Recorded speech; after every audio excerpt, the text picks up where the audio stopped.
Welcome to art of being happy.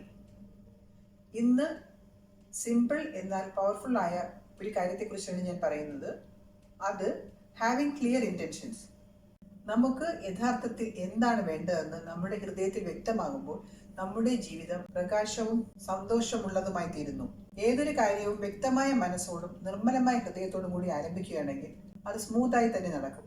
Clear intention എന്നാൽ ഇരുണ്ട മുറിയിലേക്ക് ഒരു വിളക്ക് കൊളുത്തുന്നത് പോലെയാണ്. നമുക്ക് നമ്മുടെ പാത ക്ലിയർ ആയി കാണാൻ പറ്റും. നമ്മുടെ ഇൻറ്റൻഷൻസ് ക്ലിയർ ആൻഡ് പ്യൂർ ആകുമ്പോൾ സാധാരണ കാര്യങ്ങൾ പോലും ആനന്ദകരമാകും. മനസ്സ് ശാന്തമായി നിലകൊള്ളുന്നു. Small happiness appears naturally. This is the quiet art of being happy. Take care, stay clear in your heart and keep smiling. ഇന്ന് ഞാൻ ഒരു കൊഞ്ച് തീയൽ ഉണ്ടാക്കാമെന്ന് വിചാരിച്ചു. അതിന് വേണ്ടിയിട്ട് ഞാനൊരു 1/2 കിലോ കൊഞ്ച് വാങ്ങിച്ച് അതിനെ ക്ലീൻ ചെയ്ത് നന്നായി കഴുകി ഈ ചട്ടിയിലെടുത്തിട്ടുണ്ട്.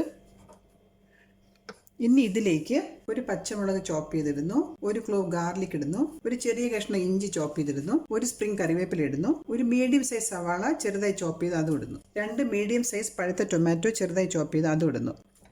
ഇത് കൂടാതെ 1/4 ടീസ്പൂൺ മഞ്ഞൾപ്പൊടി, 1/2 ടീസ്പൂൺ ചില്ലി പൗഡർ, 1/2 ടീസ്പൂൺ മല്ലിപ്പൊടി ഇടുന്നു, ആവശ്യത്തിന് ഉപ്പും ചേർക്കുന്നു. ഇതെല്ലാം കൂടെ ഇട്ട് നന്നായി മിക്സ് ചെയ്ത് അടച്ചു വെച്ച് വേവിക്കണം. ഇതെല്ലാം കൂടെ ഇട്ട് മിക്സ് ചെയ്തിട്ട് അടച്ചു വെച്ച് വേവിക്കണം.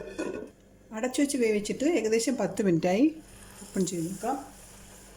ഇനി ഇതിൻ്റെ ഫ്ലെയിം ഒന്ന് കുറച്ച് വെച്ചിട്ട് ഇതിലേക്ക് ഒരു 3/4 കപ്പ് കട്ടിയുള്ള തേങ്ങാപ്പാൽ ഒഴിച്ചു കൊടുക്കുക. തേങ്ങാപ്പാൽ ഒഴിച്ചിട്ട് നന്നായി മിക്സ് ചെയ്തിട്ട് സ്റ്റൗ ഓഫ് ചെയ്യാം. സ്റ്റൗ ഓഫ് ചെയ്തിട്ട് വീണ്ടും ഒരു 5 മിനിറ്റ് കൂടെ അടച്ചു വയ്ക്കാം. അടച്ചു വെച്ചിട്ട് ഇപ്പോൾ ഏകദേശം 5 മിനിറ്റായി. ഇനി നമുക്കിതിലേക്ക് കടുക് വറുത്തൊഴിക്കണം. അതിന് വേണ്ടിയിട്ട് ഞാനിവിടെ ഒരു പാനിൽ എണ്ണ ചൂടാക്കിയിട്ടുണ്ട്. എണ്ണ ചൂടായി വന്നപ്പോൾ അതിലേക്ക് അല്പം കടുക് ഇട്ട് കൊടുക്കുന്നു. ഇനി ഇതിലേക്ക് കുറച്ച് ഉലുവ ഇടുന്നു, പിന്നെ ഒരു റെഡ് ചില്ലി ഇടുന്നു, അതിനുശേഷം ഒരു തണ്ട് കറിവേപ്പില ഇടുന്നു.